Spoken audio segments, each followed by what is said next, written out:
Let's learn about determining quadrants of points. Identify the quadrant for each of the following points. And we have our 4 points right here. Let's get a visual first to help us. We have our quadrant on the Cartesian plane. We have our x, y right here. And there's our quadrant 1. We have 2 right here. We have 3 right there. And 4 right here. What determines the quadrant of our Cartesian plane here is what the x and y value, if they're positive or negative. So we think right here, to the right x is positive, and right here to the y is positive in quadrant 1. So we have a positive and a positive number, x comma y, if I'm going to see it like that. In quadrant 2, our x is negative, so we have a negative here, but our y value is still positive. Right here we're going up.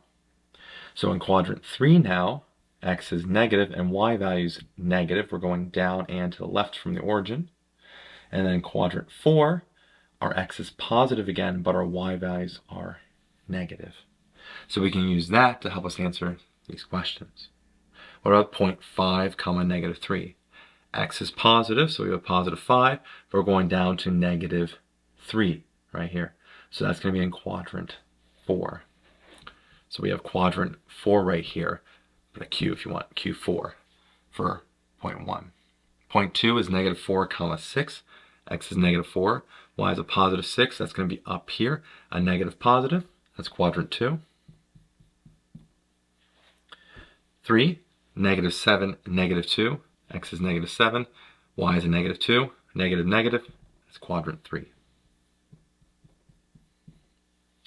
And lastly, we have 3 comma 8. X is 3. Y is a positive 8, right? Positive 3, positive 8 up here. And that's a positive, positive. So that's quadrant 1. And there we have it. We found the quadrants of each of our points. I hope you learned something here on determining quadrants of points. And as always, thanks for watching.